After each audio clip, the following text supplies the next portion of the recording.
My name is Hazel Carter, and I never thought my 34th birthday would be the night I'd turn my family's world upside down. It was a warm Atlanta evening, the kind where the city hums with life, and I sat at the head of a long table in Magnolia House, one of those upscale restaurants with chandeliers that cast a golden glow over crisp white tablecloths. My husband, Noah Bennett, stood beside me, his hand warm on my shoulder, his smile as charming as the day we met at a tech startup conference 7 years ago. "To my incredible wife," he said, raising his glass, his voice smooth like the bourbon he loved. My mother, Margaret, beamed from across the table, her pearl necklace catching the light. My sister, Lila, sat next to her, picking at her salad, her manicured nails tapping nervously against her water glass. My best friend, Tessa, winked at me from the other end, her lawyer's sharpness hidden behind a warm grin. Colleagues from our startup, Horizon Tech, filled the rest of the seats, their chatter blending with the clink of crystal. I should have been happy. I'd worked hard to get here, marketing director at Horizon, a cozy craftsman home in Decatur, a life I thought was solid. But deep down, I felt the cracks. For 3 years, Noah and I had tried to start a family, and every negative test chipped away at me. I'd blamed myself, spent nights crying while Noah worked late, his reassurances sounding emptier each time. My mother, always quick to comfort Lila, told me to keep trying, as if my pain was just a phase. Lila, with her perfect Instagram life and 50,000 followers, always seemed to hover on the edge of my marriage, her visits too frequent, her hugs with Noah too long. I ignored the signs, told myself I was paranoid. But that night, as the candles flickered, I knew something was coming. "Actually," Lila said, standing abruptly, her voice cutting through the toast like a knife, "I have an announcement." Her eyes locked on mine, defiant, almost daring me to react. My mother's face lit up. She always got Lila's news first, didn't she? "I'm pregnant," Lila said, pausing for effect. The room stilled, forks hovering midair. "And Noah is the father." The air sucked out of the room. Noah's hand tightened on my shoulder, not in guilt, but like he was bracing for a storm. Tessa's wine glass froze halfway to her lips. Margaret gasped, then smiled, as if this was a gift. The waitstaff lingered, unsure whether to move. Everyone expected me to shatter, scream, cry, maybe throw my drink in Noah's face. I could feel their eyes, waiting for the scene.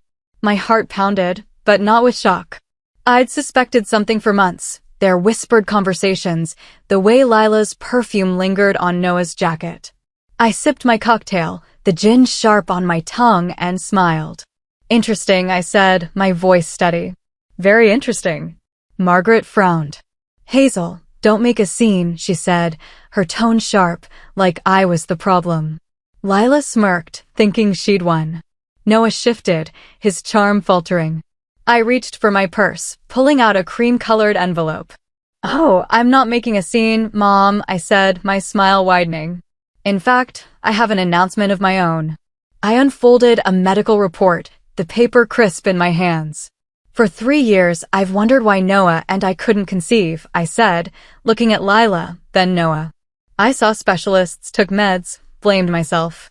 But according to Dr. Lauren Mitchell at Atlanta Fertility Center, my dear husband has a condition, severely low sperm count. In simple terms, he's infertile." Lila's face drained of color, her hand clutching her glass so tightly I thought it might crack. Noah's grip on my shoulder vanished, his breath catching. Tessa's eyes widened, but she hid a grin behind her glass. "That's impossible," Lila stammered. "The test must be wrong." "I thought so too," I said, pulling out a second envelope. So I had another test done. Different clinic, different doctor. Same result. I leaned back, letting the words sink in. "Noah, care to explain how you fathered Lila's child?" The room erupted in whispers. Margaret's mouth opened, but no words came. Noah's face turned red, his jaw tight. "Hazel, this isn't the time," he muttered, his voice low, like he could still control me. "Oh, it's the perfect time," I said, my smile sharp as a blade.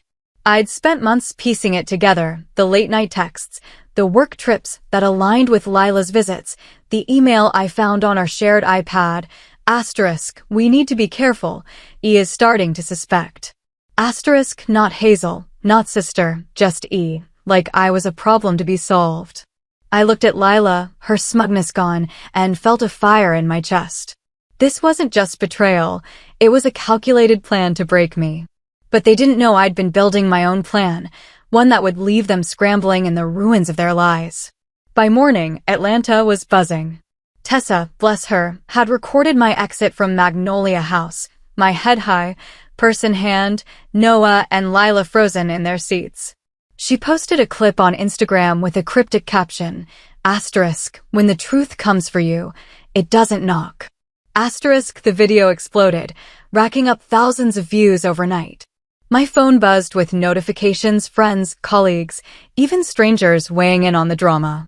You're iconic, one comment read. Savage, said another. I didn't feel savage. I felt raw, like I'd ripped open a wound but hadn't yet found the bandage. I met Tessa at her law office downtown, a sleek space with floor-to-ceiling windows overlooking Peachtree Street. She was already at her desk, scrolling through her phone, her dark curls pulled back in a bun. You're trending, Hazel, she said, grinning. Half of Atlanta's talking about your takedown. I sank into a chair, my hands still shaking from the night before. I didn't plan for it to go viral, I said. But I'm not sorry. I pulled out my phone and showed her the email I'd found on the iPad, the one Noah hadn't bothered to delete. We need to be careful, E is starting to suspect, Lila had written at 11:47 p.m. 2 months ago. Below it, Noah's reply, asterisk, she won't figure it out. She's too caught up in the baby stuff. Asterisk. Tessa's joy tightened. They were plotting behind your back, she said, her lawyer's brain already clicking. This is gold for a divorce case. Adultery, emotional distress, you name it. I'm not thinking about divorce yet, I said, though the word felt inevitable. I need more. I need to know how deep this goes.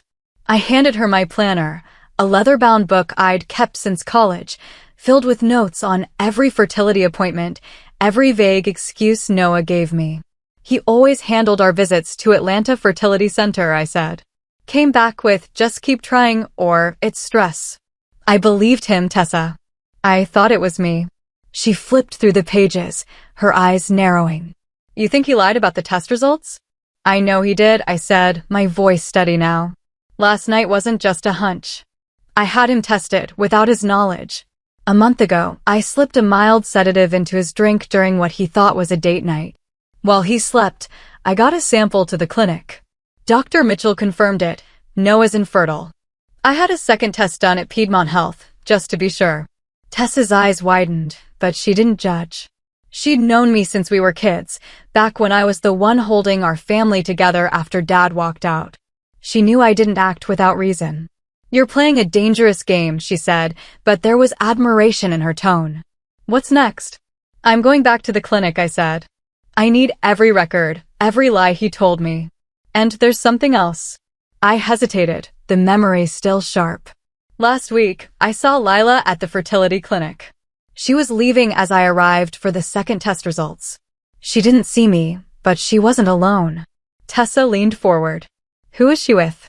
Caleb Wright, I said, pulling up a photo on my phone.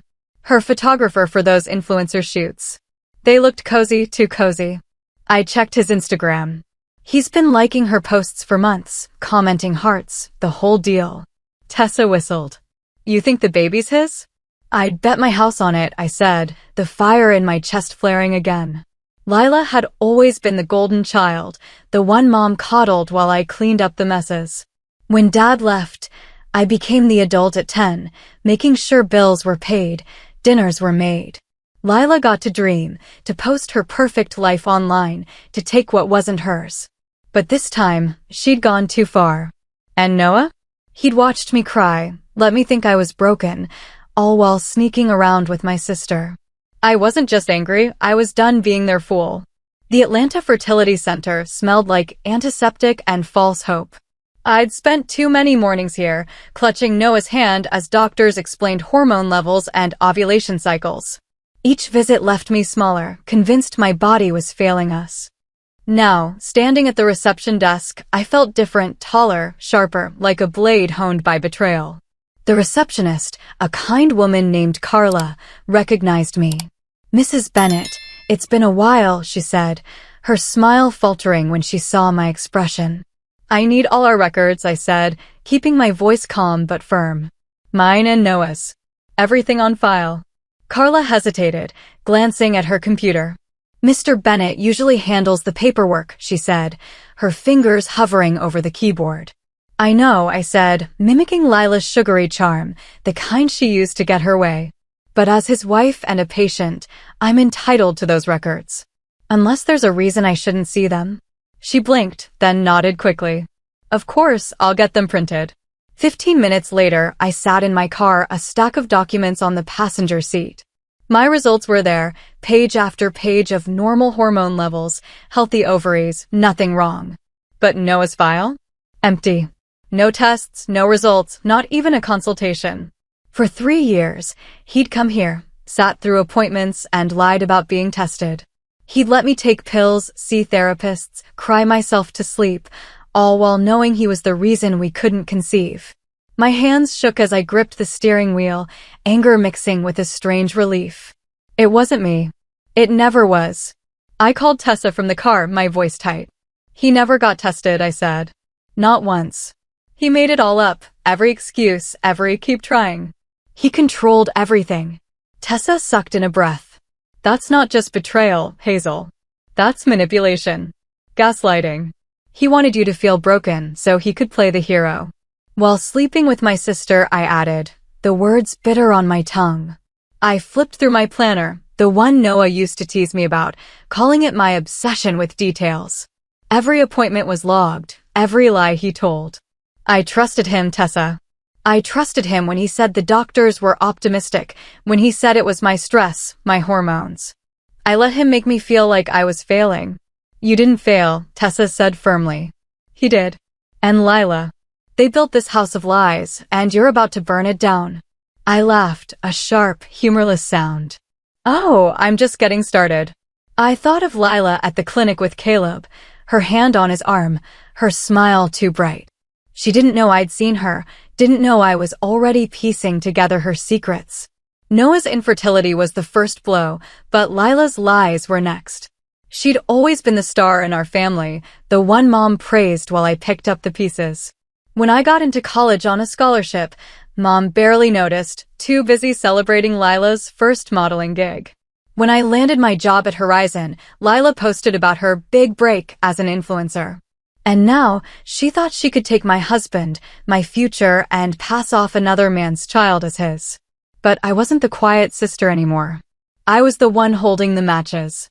I spent the next week digging deeper, my planner filling with notes and screenshots. Lila's Instagram was a goldmine. Her posts with Caleb weren't blatant, but they were there. A coffee date tagged at Brood Awakening, a behind-the-scenes shoot where his hand lingered on her waist. I cross-referenced her clinic visits with his posts, finding overlaps. One photo, taken outside Atlanta Fertility Center, showed them laughing, her hand on his chest. My stomach twisted, not with jealousy but with clarity. Lila wasn't just betraying me with Noah, she was playing a bigger game. I drove to Brood Awakening, the trendy Midtown cafe where I'd seen them in the photo. The barista confirmed they were regulars, always ordering the same, lavender latte for her, black coffee for him. I pulled up Caleb's profile on my phone. He was a freelance photographer, ruggedly handsome, with a feed full of cityscapes and Lila's influencer shoots. His comments on her posts were subtle but telling. "You make everything better," with a heart emoji. I wondered if he knew about Noah, if he knew Lila was trying to pin her pregnancy on my husband. That night, I showed Tessa the photos. We sat on my couch, the Decatur house quiet except for the hum of cicadas outside. Noah was working late again, probably with Lila, plotting damage control after the birthday dinner went viral. "She's playing them both," Tessa said, zooming in on a photo of Lila and Caleb. "Noah thinks the baby's his, but Caleb's the one she's cozying up to at the clinic." "Exactly," I said, my voice steady despite the ache in my chest. "I saw her there last week, leaving with him." She's pregnant, Tessa, but not by Noah. He can't have kids, and she doesn't know I know. Tessa leaned back, her lawyer's mind racing. If Caleb's the father, you've got her. She's built her whole lie on Noah being the dad, but it's crumbling. I need proof, I said, tapping my phone. Something undeniable. I'd already called Atlanta Fertility Center, requesting any records of Lila's visits. They couldn't share much without her consent, but the receptionist let slip that Lila had been in for a prenatal checkup alone, except for a friend who waited in the lobby. I knew that friend was Caleb. I opened my laptop, pulling up a folder of screenshots. Look at this, I said, showing Tessa a string of direct messages between Lila and Caleb, forwarded to me by a mutual friend who'd grown tired of Lila's drama. Can't wait to see you tonight, Lila had written. Asterisk, Noah's out of town. Asterisk, the date matched one of Noah's work trips. I felt sick, but not surprised. Lila had always taken what she wanted: attention, praise, now my husband. But Caleb was her blind spot, the loose thread I'd pulled to unravel her lies. I'm meeting Caleb tomorrow, I said, closing the laptop. He needs to know what she's doing. Tessa raised an eyebrow. You sure you want to poke that bear? I'm not poking, I said, a smile tugging at my lips. I'm setting the whole forest on fire. Caleb Wright was already at Brood Awakening when I arrived, sitting in a corner booth with a paper coffee cup, his camera bag on the seat beside him. He looked nervous, his fingers tapping a rhythm on the table. I slid into the booth, my heart pounding, but my face calm. Thanks for meeting me, I said, setting my phone down, screen off. I'm Hazel, Lila's sister. He nodded, his eyes darting away. I know who you are, he said, his voice low. I saw the video from your birthday. Everyone has. I leaned forward, keeping my tone steady. Then you know what Lila said about Noah. That he's the father of her baby. Caleb's jaw tightened, his hands stilling. She told me she was single, he said. When we started, whatever this is. I didn't know about Noah until that video. I pulled up the photo of him and Lila outside the fertility clinic, sliding my phone across the table. This was taken 2 weeks ago, I said. You were with her at Atlanta Fertility Center. She's pregnant, Caleb. About 3 months along. Interesting timing, don't you think? He stared at the photo, his face paling. We were careful, he said, almost to himself. She said she was on the pill. Lila's creative with the truth, I said, echoing a phrase my mother used to excuse her lies. I pulled out a document from my bag, a paternity test consent form Tessa had drafted. I need you to sign this. It's for a DNA test, to confirm who the father is. Caleb's eyes flicked to the paper, then back to me. If I sign, she'll know I talked to you. She's about to lose everything, I said softly, leaning closer. She's trying to pass this child off as Noah's, but he's infertile. I have the medical reports. The question is, don't you want to know the truth? He hesitated, his fingers brushing the paper. I could see the conflict in his eyes, love for Lila, maybe, or hope for a future she'd promised. But I also saw doubt, the kind that grows when you realize you've been played. She said she loved me, he whispered, his voice breaking. I know, I said, my voice gentler now. I loved Noah too. But love doesn't survive lies like these. He grabbed a pen, his hand shaking, and signed the form. I slid it back into my bag, feeling a weight lift. Thank you, Caleb, I said. You're doing the right thing. As I left the cafe, the Atlanta sun warm on my face, I felt a surge of clarity. Caleb wasn't the enemy. He was another pawn in Lila's game, just like I'd been in Noah's. But I wasn't a pawn anymore. I was the one moving the pieces, and the board was about to tip in my favor. The idea for a family brunch at Peachtree Community Center was mine, and Tessa thought I'd lost my mind. You're inviting them all to one place, she said, sipping coffee in her office. After that birthday blow-up? Exactly, I said, a smile playing on my lips. I need witnesses, Tessa. Colleagues, family, people who'll talk. Atlanta's a small world when it comes to gossip. I'd chosen the venue carefully, a bright, airy space with a private room and a state-of-the-art projector for presentations. I sent out invites, framing it as a chance to clear the air after the birthday drama. To my surprise, everyone RSVP'd yes, even Lila, though I suspected Margaret had pressured her. The morning of the brunch, I stood in front of my mirror, smoothing my navy dress, the one Noah once said made me look unstoppable. I felt it now, that fire in my chest, the certainty that I was done being the victim. I'd spent years playing the good daughter, the supportive wife, the sister who forgave Lila's mistakes. But today, I was rewriting the story. Lila arrived first, her sundress hugging her small baby bump, her eyes red but her chin high. "I'm only here because Mom insisted," she said, taking a seat at the long table set with mimosa glasses and pastries. "Of course," I said, my smile sharp. Margaret arrived next, her face tight with disapproval. Noah followed, avoiding my gaze, his tie slightly crooked. Tessa and a few Horizon Tech colleagues filled the room, their whispers buzzing like static. I stood at the head of the table, my heart steady despite the tension. "Thank you all for coming," I said, my voice clear. "I owe you an apology for my behavior at my birthday dinner." Lila's lips curved, thinking she'd won. Margaret nodded, her expression softening. "I shouldn't have exposed your lies so abruptly," I continued, pausing to let the words land. "I should have been more thorough." Lila's smile vanished. I pulled out a remote, clicking it to activate the projector. The screen lit up, and I saw Noah's shoulders tense. "What is this?" Lila demanded, her voice sharp. "Just the truth," I said, my eyes locked on hers. I'd spent weeks preparing for this, gathering every piece of evidence, every lie they thought they'd buried. The room felt like it was holding its breath, and I was ready to let it exhale. The projector hummed as the screen filled with the paternity test result, the bold text unmistakable. "Caleb Wright, 99.9% probability of paternity." Gasps rippled through the Peachtree Community Center's private room. Lila jumped up, knocking over her mimosa glass, the orange liquid pooling on the tablecloth. "How did you get this?" she shouted, her voice cracking. "Thank Dr. Mitchell at Atlanta Fertility Center," I said, clicking the remote again. Photos flashed on the screen. Lila and Caleb at Brood Awakening, outside the clinic, at a rooftop party where she'd claimed to be networking. "You've been busy, Lila."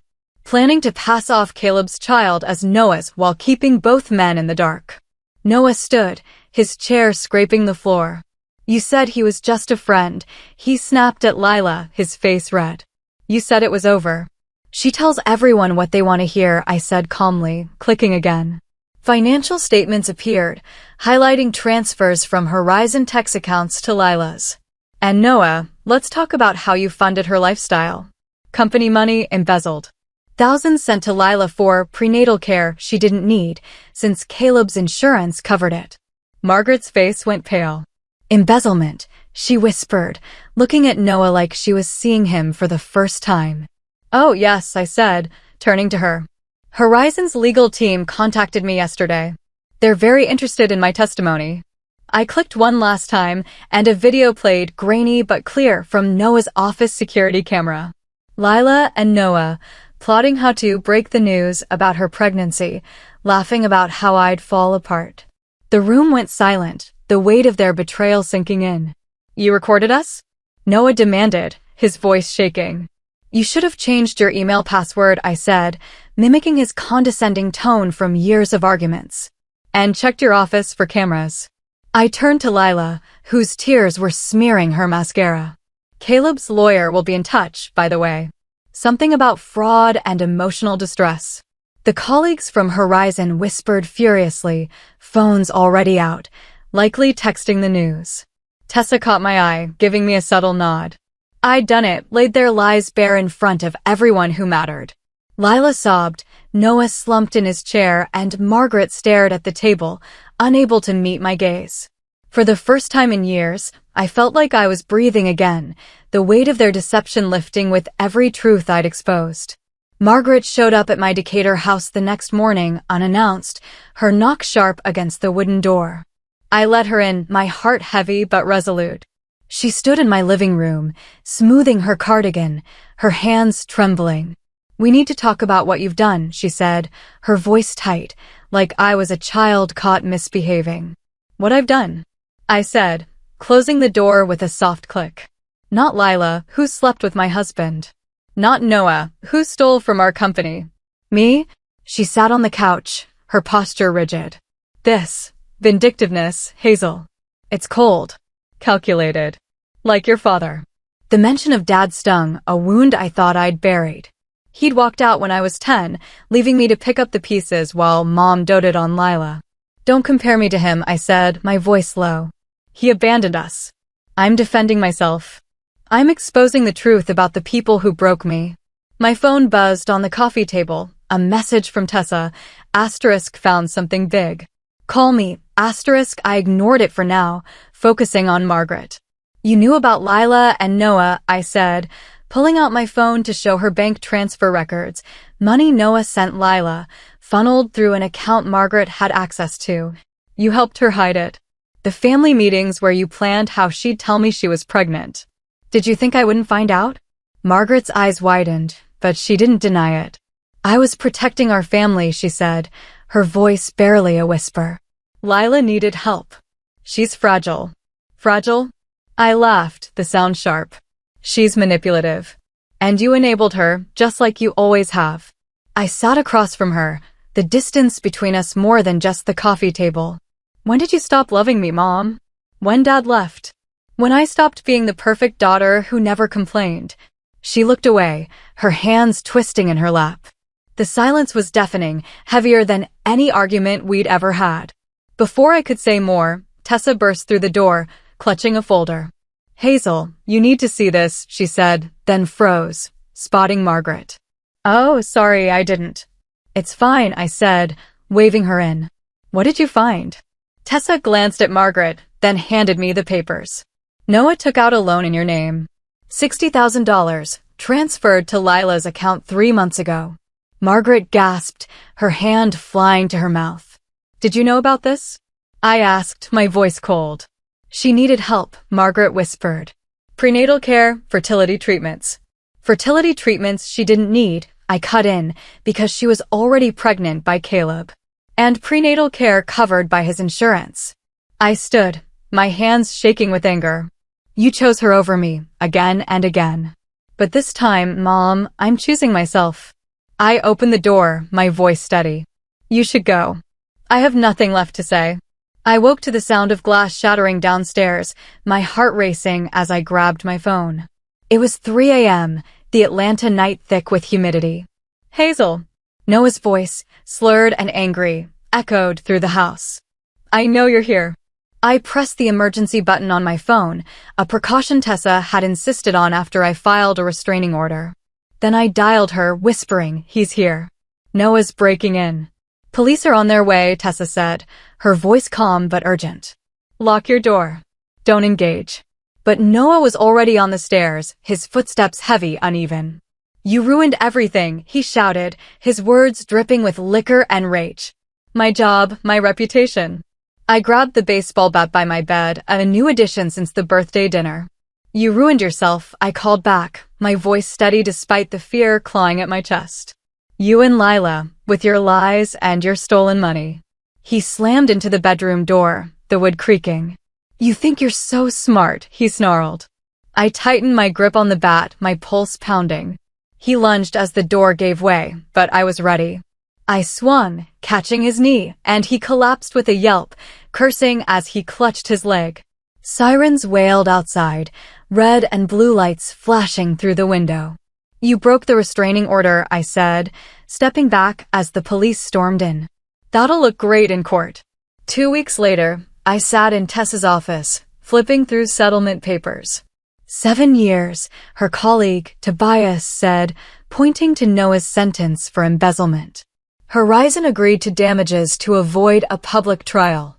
Tessa scrolled through her phone, her eyes gleaming. Lila's influencer empire is collapsing. Half her followers gone, clients dropping her left and right. Caleb's filing for full custody, citing her unstable behavior. He's got a strong case. I signed the last page, feeling the weight of the past lift with every stroke of the pen. What about Margaret's house? I asked. Seized, Tobias said. Part of the settlement. She got an eviction notice yesterday. I nodded, the finality of it sinking in. Noah, Lila, Margaret, They'd built their lives on lies, and now those lies were crumbling. I wasn't gloating. I was free. I met Lila at Starlit Brew, a quiet cafe in Midtown, carrying a small gift bag. She sat at a corner table, her usual designer outfits replaced by a simple maternity top, her face drawn. "Here to rub it in?" she asked, her voice bitter as I sat down. "No," I said, sliding the bag across the table. "I came to give you this." She opened it hesitantly, pulling out a baby rattle wrapped in printouts of her own Instagram posts, glowing captions about her perfect life now marred by comments calling her a fraud. Her hands shook. "Why are you doing this?" "Because you need to understand," I said, leaning closer. "It's not about revenge anymore, Lila. It's about consequences. You chose to sleep with my husband, to lie about your baby's father, to try to destroy me. Every choice brought you here." "I didn't mean," she started, tears welling. "You did," I cut in, my voice firm but not cruel. "You wanted Noah, wanted to hurt me, wanted to win. But lies don't win, Lila. They collapse." I placed a folder on the table. "Caleb's lawyers asked me to give you this. They're seeking full custody after the baby's born." She stared at the folder, tears streaming down her face. "I hate you," she whispered. "No," I said softly, standing. "You hate the truth. And that's not my burden anymore." The moving truck pulled away from my new loft in Midtown, leaving me in a space that felt like mine, sunlight streaming through tall windows, hardwood floors gleaming. Tessa and a few friends arrived for a housewarming, carrying wine and laughter. "This place is stunning," Tessa said, admiring the view of Atlanta's skyline. "How does it feel?" "Like I can breathe," I said, uncorking a bottle of Pinot Grigio. I showed them my laptop, a confirmation email from the Women's Resilience Fund, where I donated most of the settlement money. "Turning pain into something good," I said, my heart full. A courier arrived later, delivering a letter from Atlanta Fertility Center. "Dear Ms. Carter, we're inspired by your story and your generosity. Our services are here when you're ready to start a family on your terms. Will you do it?" Tessa asked, sipping her wine. "Maybe," I said, smiling. "When I'm ready. If I'm ready." I walked to the window, the Atlanta skyline glowing gold in the sunset. Somewhere out there, Noah was in prison, Lila was rebuilding from nothing, and Margaret was grappling with her choices. But their world wasn't mine anymore. On the windowsill, I'd placed a small photo from my childhood, a rare moment of me and Lila laughing together, before the cracks formed. It wasn't about loss anymore. It was about what I'd gained, my strength, my voice, my freedom. I raised my glass, the city lights twinkling below. "To karma," I said. "To karma," my friends echoed, their voices warm. Because the best revenge isn't watching your betrayers fall. It's rising so high their lies become a distant memory, a footnote in your story of triumph. And that night, in my new home, I knew I hadn't just survived, I'd won. To everyone who's followed this journey, thank you. You've walked with me through betrayal, heartbreak, and victory. If my story moved you, hit that subscribe button and join us, where every moment of truth sparks a new beginning. Keep fighting for your own story, and I'll meet you at the finish line.